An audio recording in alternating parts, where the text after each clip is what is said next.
Review. Book 101 is all about the books that I read for the last 40 years. And today I have my special guest. He's the author of the book Life Without a Tie, no other than Mr. Ray Martin. Thank you. Well, it's a pleasure to be here. Welcome to Book 101, Mr. Ray. And can you please introduce more about yourself?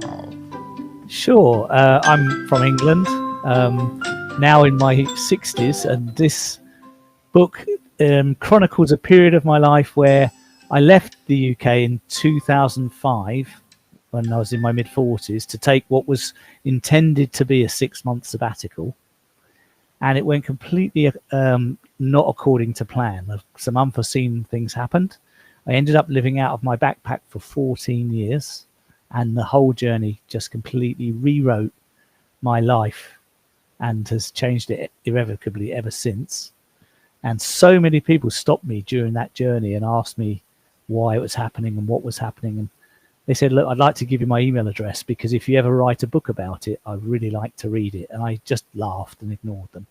After I collected about 100 email addresses after 5 years, I thought, oh my gosh, the universe wants me to write a book, so I better write it. And that's the book that you see on the screen in front of you. Mr. Ray Martin, thank you so much for sharing your knowledge and wisdom to the world. Thank you. And what does life without a tie symbolize for you beyond just ditching the corporate suite? And what core idea were you trying to capture? Yeah, it's a really good question. Well, I think underneath everything is I hold the belief that every person's existence is for a reason that's unique to them, and that we all have a path to walk in this one and only lifetime we have. And so, my encouragement to everyone I ever meet or speak to is to encourage them to consider what is your real true path in life, and are you walking it? And are you living your life in the way you really want to be living it? Because I read this book myself when I was having a really tough time that led to sparked the beginning of this journey. When I lost my father, he died, and my marriage broke up, and I lost the business I was running. I read a book by Bronnie Ware called The Top 5 Regrets of the Dying. And she said in that book that the number one regret that people have on their deathbed as they're about to leave is, I wished I'd lived my life true to myself and not the life that others expected of me.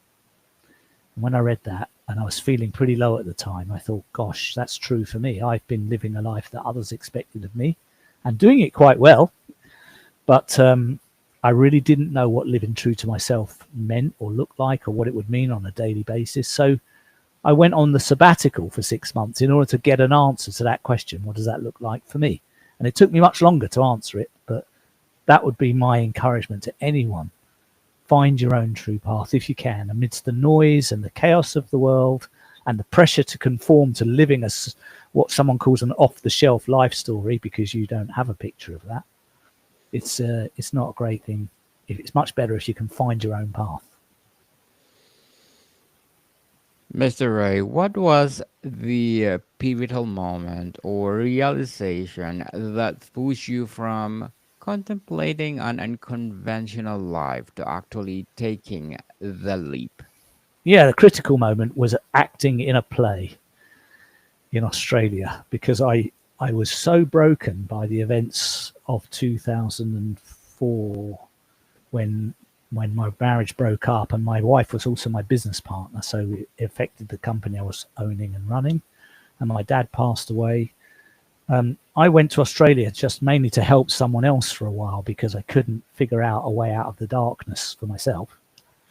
And a friend had said to me, if you go into an act of service for somebody, just go and help someone else 100%, something will show up later.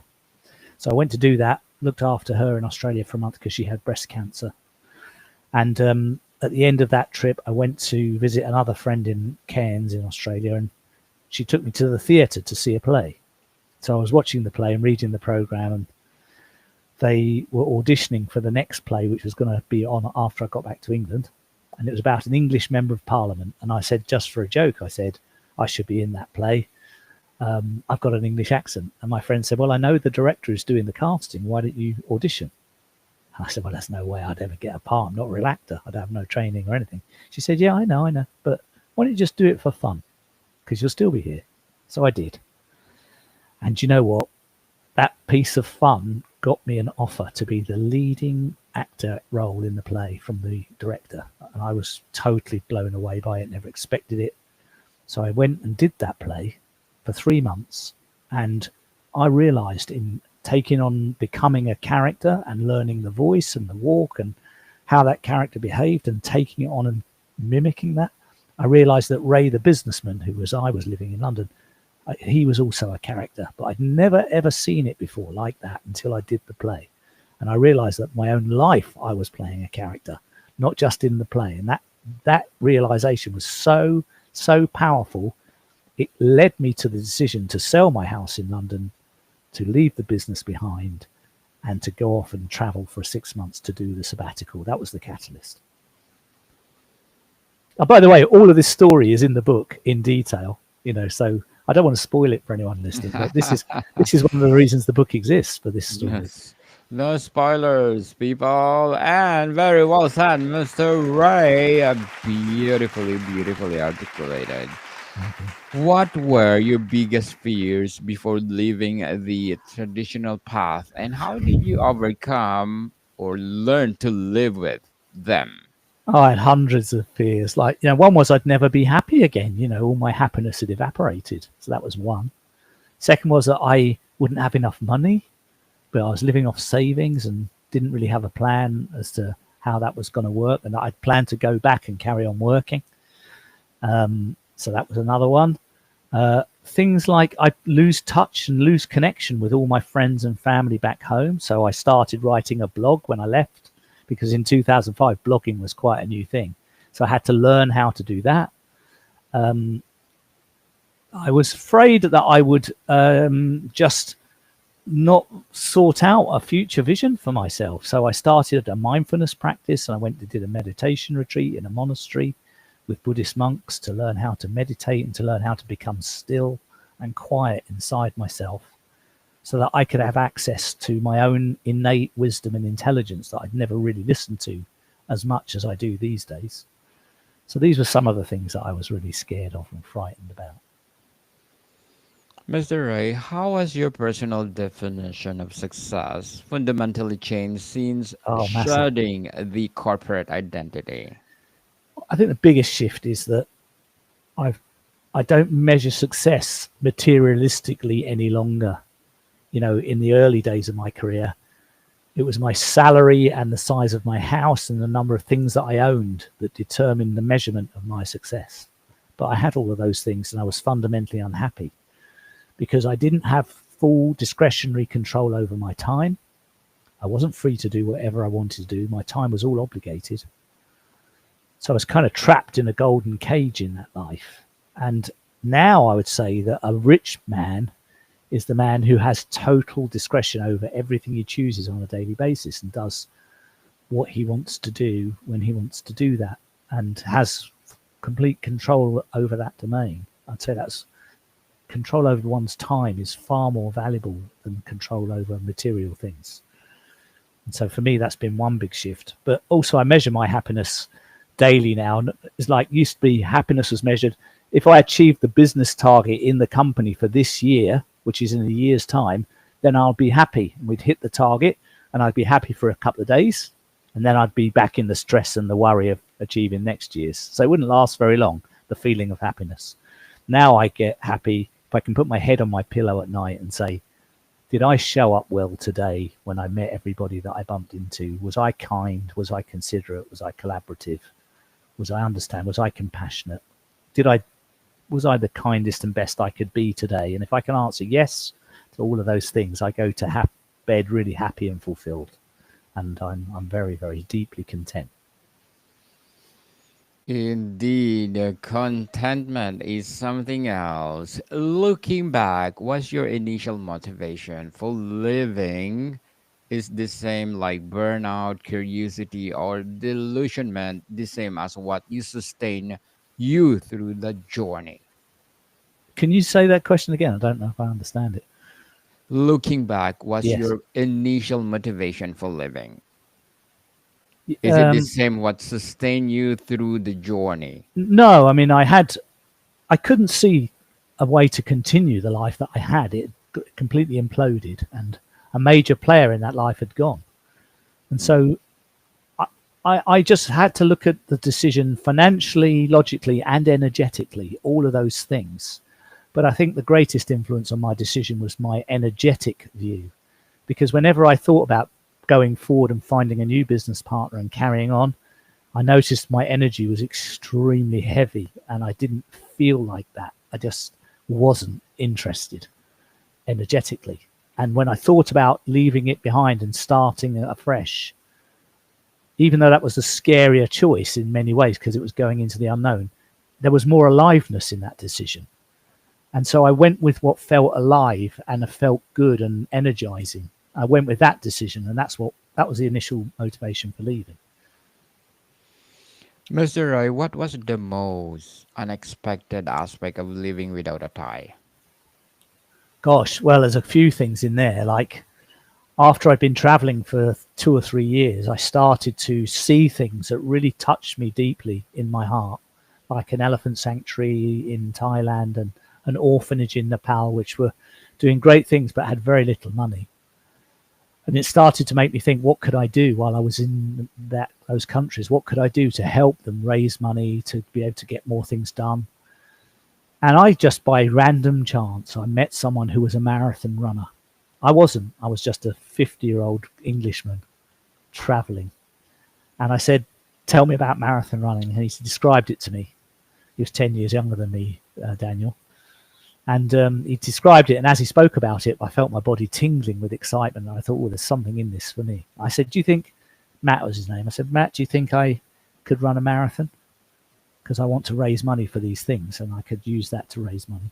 He said, yeah, I think you could. Have you ever run before? I said, no. He said, look, I'll tell you what, if you stay here in Chiang Mai where he lived, if you stay here for 6 months, I will train you how to run a marathon. I'll get you on the start line of your first one and you'll be ready and able to do it. If you stay here for 6 months, I'll do that for you. And I said, okay. And we shook hands and we agreed. And that's what I did. And I was able to raise $15,000 and started my foundation. And that money all got deployed to those causes. And then I ran 4 more marathons after that in the next 10 years, all for the same reason. Managed to raise about $50,000 in total. And so that was a big unexpected thing. I never imagined that when I left, that I'd end up creating a fundraising foundation and doing all of that. And another thing was I never imagined I'd ever be an author and write a book, get it published and in the world. That was nowhere near my thinking when I left. Mr. Ray, as an author, what are your short term and long term goals? Well, my short-term goal is to just talk about the story of Life Without a Tie with as many people as possible. And for those that would like it, to support and help people who want to move closer to what their true path is somehow, and maybe find it difficult or challenging, or they're in circumstances which make it harder. I'd like to provide encouragement and support to anyone who wants to move towards their vision of life as they see it in their most best way. That's short term. In the long term, I guess I'm 65 this year, so I'm sort of preparing for my retirement years in a way, and just wanting to make sure that I am setting up my life in a way that's peaceful and calm and can support me through those last years of my life. I think I've got about 15 to 20 years left of my life. And so I just want to make sure I make the best contribution in service to humanity that I can while I'm here. That's basically the long-term vision. A legacy to the world, A legacy, yeah, indeed. indeed.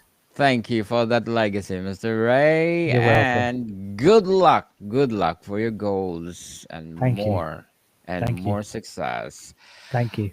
What would be your advice for those people out there who want to be an author like you? To be an author, my advice was just to simply start writing. You know, if nothing gets done, it took me 7 years to write Life Without a Tie because I didn't even write the first word until 4 years after I did a writer's course to learn about writing. And then I started way too late. I should have started 4 weeks later, but I didn't start till 4 years later. And then when I got started, it all felt a bit too much sometimes. So I just would stop and then not pick up the pen for another 2 months or 3 months. And I dragged it out. I would say, the best thing to do is to set yourself some kind of goal or deadline or some kind of plan that enables you to move through the work and keep the flow of your writing going. And thank you for your advice, Mr. Ray. While travel might be part of it, how is it or how is life without a tie relevant to someone who wants to live unconventionally without necessarily becoming nomadic? Yeah, that's a really good question. I'm glad you asked it because I say that to most people. If you want to change your life, you don't need to travel around the world. What is most important is that you examine quite closely and reflect on the way you're thinking, because your thinking determines how you feel, and how you feel determines your behavior, what you choose, what actions you take. So it's a think, feel, behave model, if you like. And so if you want to change the results you get from your life, then you've got to change what you do and what actions you take. And if you want to change those, you've got to really examine, what is the thinking that I'm having supporting me or limiting me? Is it opening up possibility, or is it shutting me down from taking any risks or trying anything new, etc., etc.? So it's the thinking that needs to change first, your thinking. That's the most important message of Life Without a Tie. Mr. Ray, what kind of feedback have you received that surprised you about who resonates most with your story and message? Well, the most surprising thing is there's not one kind. I've had, I don't know, 70 odd reviews on Amazon of people who have read the book. And I love reading them because, some people have, decided to end a marriage from reading the book. Some people have decided to carry on doing what they were doing, but just feeling better about the decision that they made. But lots of people have commented on how, I suppose, the story enabled them to reflect on their own life, because I wrote the book in a way which has a lot of reflective questions in it. So I'm sharing a bit of my story and then asking you as the reader, how is this for you when you were in a situation like this? What did you do and how did you handle it? So there's a lot of moments where you get a chance to pause and reflect as you read the story that enable you to reflect on what you might want to do with your own life as you're going through it. So it's a bit like reliving the journey together. That's the way I intended the book to be. Reliving the journey for sure. So, how do you balance the desire for ultimate freedom with the need for some structure or routine to be productive and grounded? Yeah, that's a great question. How do you do it? Well, it's a constant adjustment. If you do, I don't do. If you do you do yoga, Daniel? You do Yes. yoga. So when you do the tree pose and you're standing on one foot and you've got one foot tucked into your knee, Hmm. you're not absolutely still. Your body's moving. You're making constant adjustments side to side. You're very subtle, but you're moving all the time. And so it's the same in life. You're having to make adjustments on a minute by minute, hour by hour, day by day basis. You do the best you can. Sometimes you fall over, you pick yourself up, and you stand up again. And it's like that in life. I think there's no if there's a guy like me on your program who says you just do this and you're sorted forever, I would say that guy's not telling the truth, because that's not how it feels to me. You just do your best to stay in balance, and if you go out of balance, you question, oh, I notice I'm slightly out of balance. What's going on? Is one of my values being violated currently, or am I not doing enough of what I love, or have I had enough exercise, or am I sleeping or resting well? What's behind this for me? And then you make the adjustments, and then you carry on going forward. What valuable skills or perspective from your corporate life did you surprisingly find useful or adaptable in your new life?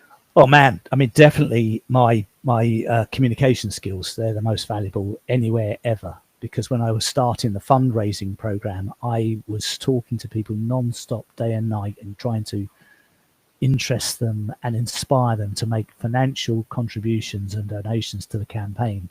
And that $15,000 came from all those conversations. And that skill was something I learned in the business world. Writing the blog, my written communication skills came from the work I'd done in the business world in writing documents and telephone scripts and things like that. So I knew how to do that. Organizing and planning events came from organizing and planning projects in business. So pretty much 90% of what I'd learned in business was relevant to my new life.